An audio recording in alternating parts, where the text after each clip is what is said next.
Hello Bard haters, and welcome to another fine We Hate Bards Let's Play. I'm Ben, and this is Fallout 4, more Fallout 4, with a special rule set that I teased last week. A rule set I like to call Psychopath Mode. So basically the reason I'm calling this Psychopath Mode is because it's going to be the antithesis to the last run I was doing, where I was constantly getting murdered by everything. And I'm going to turn the tables. I'm going to, instead of being murdered myself, I'm going to turn around and murder everything else, including NPCs who are actively trying to help me. So I'll explain more about how the rule set is going to work in a minute, but first off, let's pick my face for this run. Which face looks the most like a psycho here? Okay, I think this face is going to work best for the base. Now, let's adjust some things real quick. Alright, I think that looks sufficiently angry enough. So let's try going for the hair now. So I think I'm going to go with an old favorite from the older Fallout games, which is the bedraggled haircut. Just because, I don't know, I like the scruffy look of it. Just kind of got that, you know, I guess... I think scruffy kind of, you know, said, you know, the bit hardened, the bit kind of, you know, dangerous, you know, doesn't give a fuck kind of guy. I don't know, I think it fits really well, just normally. As for the facial hair, I think I'm going to leave it kind of right where it is, just because, again, the very slight glimpse of facial hair there, like the kind of short nature of it, and yet really, you know, all over the place. Again, it applies a little bit of the hardened kind of I'm a badass look to it, I think. Okay, so that's the face taken care of. Is there anything else I want to put on there? There we go. A nice long gash right down the eye. Alternatively, we can just make his face look like a frickin' Jackson Pollock painting. And as for the body, I made it fully muscular. Gender, I'm basically going to play this as a man, largely because I generally do play Fallout 4 as a man, because the idea is you're meant to be like this lone wanderer, and you're supposed to be like able to fire guns and use stuff. And in other games, that kind of made sense when you were playing, kind of, you know, doing your own thing, you know, whatever your character could do. It's like, oh, well, we don't know their backstory up until now. They're kind of, you know, they're us. They're a blank slate. So they could have done something before. Like, even your character, like the Fallout 3 character who spent their entire life in a vault. We have no idea what they trained to do when they were in a vault. They could have trained to be a scientist like Liam Neeson was. They could have trained to be a doctor. They could have trained to be like an engineer. They could have kept practicing with that BB gun that you got for your 10th birthday. I mean, there's really no way to say one way or the other what skills they would or wouldn't have. This game, on the other hand, your legacy is already preset. You are either Nate or Maggie, whatever their last names are, I don't remember. I think they do actually have a last name in canon. But no, like, if you play as a female, you find out the guy's name is Nate, and as a male, obviously, we will see her name is Maggie. And regardless of what you do, you're playing as one of these two characters. And Maggie has basically just been a housewife her whole life. She has done nothing outside of being a housewife and living a normal life. Whereas this guy was a military veteran who was part of like the war, the whole war with the Chinese that happened in the Fallout universe. So it would make more sense that he'd actually be able to survive the harsh, vast wastelands of apocalyptic Boston, as opposed to like woman who knows how to cook and clean. Right, so with that stupid soapbox out of the way, let's actually start the game, shall we? So are you happy now, woman? You can finally get to use the mirror and do womanly things like what women do with mirrors? Wait, hang on a second, that's not a mirror. That's just a bit of steel someone taped to the wall. What were you even staring at for so long? Huh, I think this is a bit of a graphical glitch. This probably isn't supposed to happen. Oh, wait. Oh, hang on. There's a hammer here. Is that to imply I was doing maintenance on the house earlier? You know what? I take it back. That's actually kind of a nice touch if that's what that is meant to be. Why can't I drink the Nuka-Cola? Drink the Nuka-Cola. Drink it. Or else just drink the baby's bottle, I guess. You know, screw staying cooped up inside. Let's go outside and have a good time. Why isn't this working? That is one tough door. Wait, hang on. There's a reflection in the door. We couldn't have a reflection in the mirror, but there's a reflection in the glass of the door. Also, I'm not in the reflection. Like, I'm moving back and forth, and nothing's happening. Is my character a vampire? Is that officially what's going on? Is that why the mirror in the bathroom isn't actually real, so I wouldn't find out I was a vampire? What else aren't you telling me, woman? Alright, so time to test out this brewed to perfection coffee that I've heard so much about. Godfrey? Godfrey? I can't actually pick up my coffee. You jackass, did you glue the thing to the table again? I told you that wasn't funny the last 3 times you did it. News equal boring. Change channel. Can't change channel. TV must be broken. Note to self to phone repairman. Yes, I do mind. You get it. I'm gonna go and check out some more stuff. Let's see if I can spin this globe. So I've been mentioning the negative points about my character. Positive point, globe is round, meaning he is not a flat earther.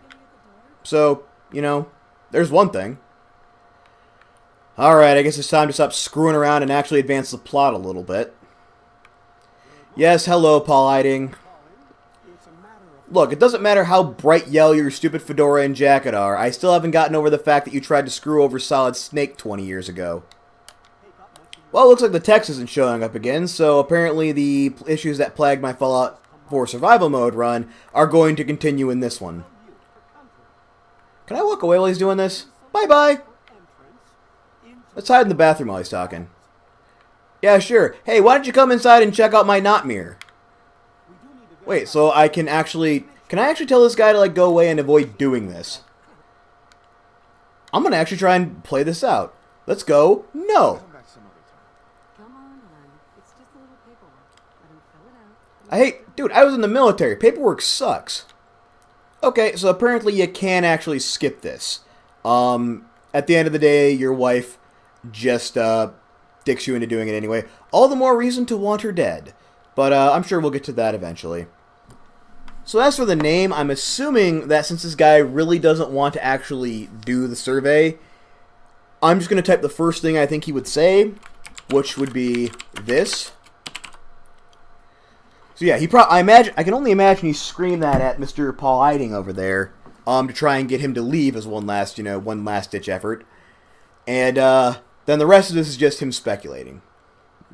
So I'm going to want strength up a little bit, because, having a decent strength is going to be kind of important for this.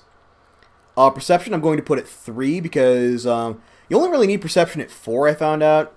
Perception of 4 will basically allow you to... It'll allow you to unlock the lockpicking perks. And anything past that in perception is just, like, only marginally useful at best. So, really, if you have a perception... I mean, having more points of perception to be able to see things may be useful. I don't actually know. I didn't notice a difference with perception when I was doing that, the survival mode playthrough, or any of my other playthroughs. I've put perception up a bit. Never really noticed a difference in terms of how far away I can see enemies. Maybe I'm just playing it wrong. I don't know. Either way, perception only needs to be 3 for the perk. Agility is going straight up to 7. Because agility of 7 will, I believe, let me get the ninja perk. And if not, it will allow me to get to the point where I can get the ninja perk with 1 more skill point. I can't remember if it's 7 or 8 where you get the ninja perk. Because the ninja perk is going to be important. I'm actually going to need that for a couple things. Specifically, sneak attacks. I'm going to be doing sneak attacks, which is also why luck is going up to 5, because luck at 5 will allow me to get better criticals, which will be useful for that as well. Intelligence I'm going to put up to 4, I think, because I don't think intelligence of 5 gives you anything. I know intelligence of 6 will allow me to unlock the science perk. The rest is going in endurance, to get a little bit of extra hit points and to help me get my action point up. Also, endurance of 3 unlocks a couple other perks as well, and I'll totally want to use this eventually. I'm going to obviously put these up a little bit as we go. I'll take a couple level 2, maybe put each of them up like by a point or so. Agility is probably more than anything else, just because, and in fact, I probably want to, even if I don't find the bobblehead right away, I'm going to want to max agility fairly quickly. I might actually go off the beaten track to go look for the bobblehead, because agility of 10 for the sneak and for the action points is going to be phenomenally useful for this. Everything else, I think it looks good. I can fix it later if I need to. Nothing in here is going to be too big of a detriment. Yep, so that looks good. Yeah, I'm sure you're gonna walk out over to the vault and not sell it to Revolver Ocelot or anything. God damn it, Cosworth, isn't that what we hired you for? I mean, what's even the point of having an awesome housekeeper robot if I can't make him do all my parenting for me? You know, there's probably a pretty easy solution. Just stick a bottle in his mouth and he'll shut up. Alternatively, hammer. Just in case we want a more permanent solution to that problem. Okay, so let's press A couple of times. Press A to wiggle your fingers a couple times at a baby. No. And actually, because you said that, I'm going to clock you out. Why won't this door shut? Damn it, Cosworth, what is it with you and gluing shit to parts of walls? Let's spin the mobile. I guess. Game seems to be making us. Do they think this actually works? Like, I don't know much about babies, but I do have a nephew, and let me just say that if he's throwing a temper tantrum, and you just go and wiggle your fingers in his face, it's not going to do anything to quell him. Okay, fine. Seems to be... Wait a second. The door's shut. How did you do that? Do my character's hands just not work? No? So he's figured out the secret of opening doors, just not closing them. We need to get to the vault. Speak for yourself. Every man for himself, losers! Although, alternatively, everyone's leaving. I can loot their houses and no one will say anything. God damn it, what is it with my character and doors? Can I take this motorcycle? Wait, did you just stop and wait for me? Why? I was trying to get rid of you. Okay, so can't open doors, but the game has unlocked the sprint function for me. Wait a second. Wait a second, look at this guy. Screw the vault, can you just give me this guy's stuff? If nothing else, just give me the damn minigun. I mean, you guys really want to see destructive force, just give me a goddamn weapon and see how long it takes me to murder everything. Ooh, look, let's help this guy do his job. Excuse me, hello, Mr. Security Guard. Can I operate the elevator for you? Ooh, that looks like a fun button. Okay, can't press buttons. You know, maybe this is meant to be some kind of weird role-playing thing. Like, my guy's an ex-veteran, so maybe he lost part of his brain in the war and forgot how to do certain things. And, like, those functions just turn off and on occasionally. And I need to remember how any of it works. I don't know. I'm done trying to explain away why the game took away functionality. Okay. Now for the best part of this. Let's stare straight into a nuclear explosion. And there go my character's eyes. So, given that I was looking directly at the explosion when it occurred and it was a nuclear explosion, I can only assume that my character's eyes have been turned to mush, but were then immediately replaced on the elevator ride down by cybernetic implants, which will then allow me to see the world in first-person shooter vision. Wait a second. Would you kindly not put your hands? Would you kindly... Okay. Forget the stupid nuclear weapons. Forget the vault. We need to find Atlas and kill him right away before he does something horrible. Vault 111. So does that mean you guys are going to start playing Coheed and Cambria here soon? Sorry, I'll move on now. Alright, I can't remember if I did this in the survival mode run or not, but regardless, I'm not going to do the thing where I don't get the jumpsuit and just try to go down the hall. Because either way, I know what happens down there. It wastes time, and I think I've wasted enough time so far. Why does their baby look like a porcelain figurine? You dumbass, did you grab the wrong thing again? See, this is like the third goddamn time you've actually mistaken our kid for something else, and I think this time it's going to cost him. Step into the decontamination pod, you say? Interesting, because this looks like a cryogenic freezing chamber. Is this a cryogenic freezing chamber? Okay, Doc, if this is a cryogenic freezing chamber and you lied to me, I'm going to be really pissed off at you. Well, let's put on our fluorescent blue jumpsuit and climb on into this totally not cryogenic freezing chamber. What the? Oh, damn it, I'm being frozen. You lied to me, this totally was a cryogenic freezing chamber. Okay, that does it. The second I get out of here, if I ever do get out of here, you are totally freaking dead. Like, that's just, I'm going to kill you. I mean, the very least you could have done was put me in a pod not opposite of my obnoxious wife so I wouldn't be stuck staring at her for however many hundreds of years I'm here. Oh, look! Aliens! Are they going to operate on us? Oh, come on, man. Don't take our little porcelain figurine. It's all we have left after our sun got blown up in the nuclear explosion. Ah, fuck, really? You killed my wife. I was gonna do that. Damn it. Now not only has he killed my wife, he's got a higher kill count than me. I'm gonna have to rectify that as soon as I get out of here. That's right, get all the cum out of your lungs. Like, it honestly wouldn't surprise me if, at any point when they figure out cryogenic freezing, that people just start fucking other people who are cryogenically frozen. That seems like something that might happen. Okay. So I finally been unfrozen, and I'm ready to get my goddamn revenge on that stupid doctor who lied to me and stuck me in there. Where did he go? Yep, gotta double check on the bitch, even though I know she's already dead. To be honest, I as a player don't even care one fuck whether or not she's dead. I only examined her because I got the wedding ring, which is worth several, a couple hundred caps. So yeah, I'm planning to sell away our marriage here pretty quickly. Well, this kind of sucks. My wife dead, son gone. Guess it's just me and the voices now. What's that, voices? The entire human race is at fault and needs to be punished for my pain? Well, guess I can't argue with that. Okay, and now we commence the traditional Fallout activity of looting the fuck out of every place we come to. Since I've gone back to editing these videos, I'm mostly going to be, editing out me just looting the place and try to stick to the bits where I'm actually doing shit, but, it's going to depend on how much I need to pad out the videos, to be honest. Aha! A weapon! Now I feel a little better about things. And on top of the weapon, there's my first enemy I get to kill. Boosh! One love. More things to kill. Blocking? What kind of noob do you think I am? Okay, and here's yet another person I didn't get a chance to kill, so... At the very least, I'm going to try and, okay. Move them into the... No. Okay, I know it looks like I'm trying to fuck this corpse, but I'm actually just trying to get him pushed down into the frickin' thing. I want you to get electrocuted. Is that so much to ask? Damn it, Fallout. Why would you take away the ability to interact with random objects you find in the environment? That was half the fun of the last couple of games. Ooh, my first gun.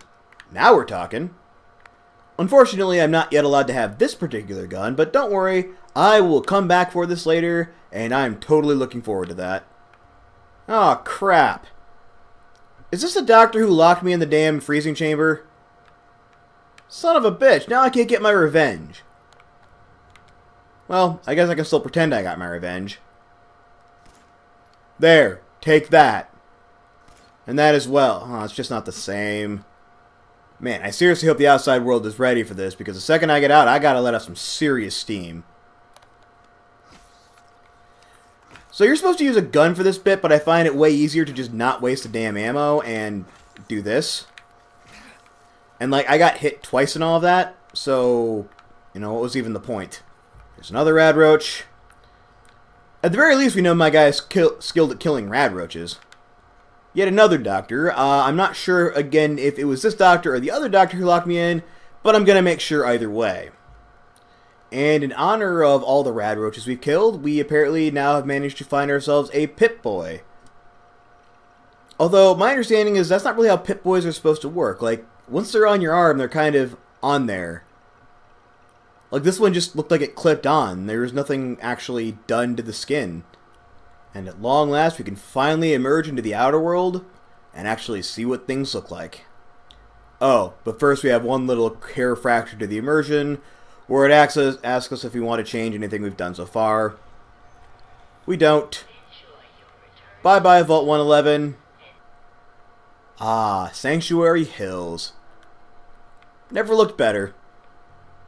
Right, so I know there's a lot of skeletons up here, as there were skeletons out on the vault, but just because all the skeletons in the vault were dead doesn't necessarily mean all of these are dead as well. Let's actually double check them, shall we? That one's dead. That one's also dead. So after my thorough medical examination, my determination is that, yes, all of these skeletons are indeed dead. Which means they won't be missing whatever the hell was in here. Also, speaking of skeletons, I wonder which one of these dead ones over here was supposed to be Paul Eiding. because there's 3, and there were like a dozen people here before the bombs fell. Also, the power armor, presumably, because power armor can survive nuclear blasts. I mean, the people inside don't, but the power armor itself can. At least I was under the impression they could. So, surely the remnants of the power armor would still be around here, unless raiders had come and taken them, Ben. That's probably something you should have thought of. Never mind, I rescind the whole thing. Oh, wait. Look at this. Look at this. Food. Well, you know what? Fuck you, food. I don't need you on this occasion. So as we approach Sanctuary, I figure now might be as good a time as any to kind of explain how we're going to be doing this. So, as I said, the reason I'm calling it a Psychopath run, I'm basically going to be killing absolutely everything I come across. Doesn't incidentally mean I'm going to be killing everything in the game, because that's impossible. The game will randomly just spawn enemies at different places, and after you kill certain, like, preset events, they will usually respawn. Raiders will come back after a certain number of days. Animals are constantly coming up throughout the Commonwealth Wasteland. So you physically can't kill everything in Fallout 4. Not the least because Bethesda brought back one of the most obnoxious features of its open world games, which is to say, the Essentials tag. Also, I think I'm going to take all this stuff because it's going to be useful. And Tire Iron is actually a really good melee weapon for the early game, so I'm going to go ahead and actually replace the security baton with that. So enemies once again have the Essentials tag on them, which means if they have the Essentials tag on them, they cannot be killed. They will just do the thing where, like, they'll drop to a knee and go, oh no, I'm hurting, my insides are hanging out. And then after about 10 seconds or so, they'll go, huh, I guess I'm fine now. And then go on like nothing ever happened. And the other Fallout games, like Elder Scrolls is more notorious for it than Fallout is. Fallout has generally found ways around it. So like Fallout 3, several people started out with an Essentials tag, but pretty much all of them, with the exception of, I think, Shrapnel is the only one. Every other character in the game, once you do all the quests associated with them that, like, they're necessary for, they become, the Essentials tag gets taken off, and you can then kill them. But all that was to say, Fallout 3, you know, you could get the Essentials tag taken off of them. And then Fallout New Vegas, the only person who had an Essentials tag, was Yes Man. And that was so you could always do at least one of the ways to get to the damn fight, and have at least one option always available in case you had killed Mr. House and Colonel Moore and Caesar. If you kill all 3 of them, you can always do Yes Man, and you can still complete the game. Everyone else you could kill. So it allowed for a lot more creative freedom in how you were going to finish things. Elder Scrolls, they've kind of been a bit more, they've been a bit more, how do I want to say this, restrictive on how they use their Essentials tag. So there will be numerous characters throughout the game frequently where, you know, dozens and dozens of characters who have the Essentials tag that never get it taken off. They're just immortal throughout the entire game because, I don't know, they wanted characters who didn't die at any point. I don't know. Anyway, Fallout has normally been kind of an exception to that rule. Not in this one. In this one, it has more of an Elder Scrolls feel to it, wherein there are dozens of characters who have the Essentials tag and never get it taken off, and there's then physically no way to kill them without console commands, which I won't be using. Holy shit, Codsworth's still alive. He survived a nuclear blast. Yes, they really blew it up. Those damn dirty apes. Sorry, if you're going to quote, you know, if you're going to quote Planet of the Apes, at least do it properly. Oh, he's right, the roses have died. That was supposed to be your responsibility too, wasn't it? Codsworth, I feel like you're holding something from me, so I'm going to go ahead and try to persuade you with a charisma of 1. And I think that's a persuasion attempt that will always succeed, because I've never seen it fail. I see. So you're saying you haven't kept up on any of the chores. Well, that's unfortunate for you. Okay, we're searching the neighborhood. Hopefully you at least did a slightly better job keeping up the other houses than you did ours. Codsworth, where are you going? The house is this way. Cannot follow directions. Point deduction. Point deduction so far. Not parenting my child for me. Not keeping my house clean like he's supposed to, as a butler. And not following directions. Aha! Allowing giant mutated insects to take over the town. Point deduction. Painting graffiti in houses he's supposed to keep clean. Point deduction. Swearing. Point deduction. I can't believe he actually swears if you put a swear word in your name. That's kind of crazy. I mean, I guess it would take an idiot not to realize that anyone playing this game might try to use a swear word for their name, but the fact that they'd actually acknowledge it is a bit bizarre. Point deduction.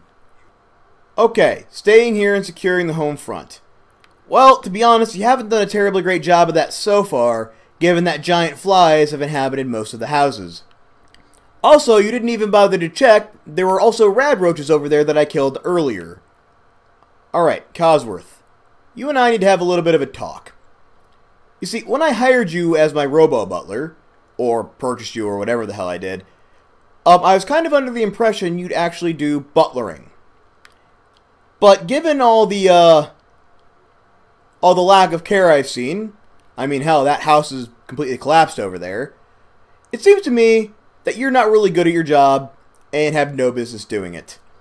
I mean, we've had nearly a dozen point deductions already, and it's my first 10 minutes being out.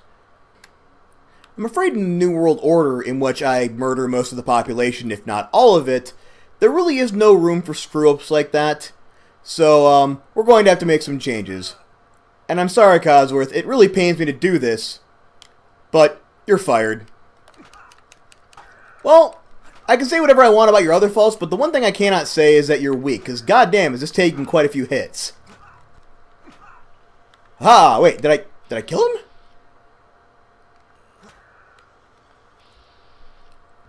Oh, he healed all that back. Okay. Alright. So it looks like Cosworth is one of the immortal idiots that I won't be able to kill, or at least not yet. So I guess I'll just move on with my life. So that's the first part of Fallout 4's Psychopath run basically in the bag, and unfortunately, it ends without me being able to kill a single person. Although, hopefully next time I'll be able to actually use those fragmentation grenades on somebody. So yes, I will continue onward and see if these slightly armed people in Concord are really worth my time, or if not, maybe get rid of them, maybe replace them with my own people. I don't know. You know, I gotta say, in spite of everything else, in spite of like the horribleness of this run, I am kind of excited to see how it turns out. Because I've done kill everything runs in my own personal time of Fallout 3 and Fallout New Vegas. Gone through and just killed as many people as I could. And it's kind of fun to do. Like, Fallout New Vegas, it's a bit more, I guess, tedious. I mean, I can make it fun just because I can make anything fun. Other than survival mode, apparently. But I tended to prefer Fallout 3 just because playing a character who just murders everyone he meets in that game comes off as really inconsistent, because no matter what you do, the game has to like get you working with the Brotherhood and get you to like the the final confrontation with Liberty Prime. So even if you're an absolute monster, the Brotherhood will still continue to like side with you and treat you like you're one of them. So that's always fun to watch. And I'm wondering honestly if Fallout 4 is going to do the same. I'm going to have to do a lot of horrible things to a lot of people I would otherwise not be doing horrible things to.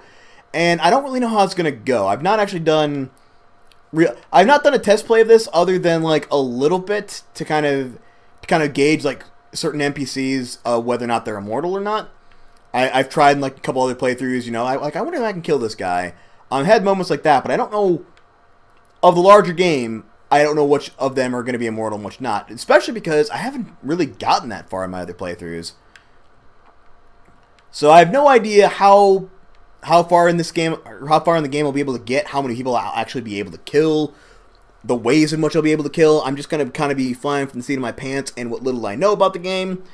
And as I mentioned last week, I'm planning on doing this basically until the game is completed. It's not going to be like Fallout 4 Survival Mode, where I knew it was going to come to an end because I was sick of having all my progress erased.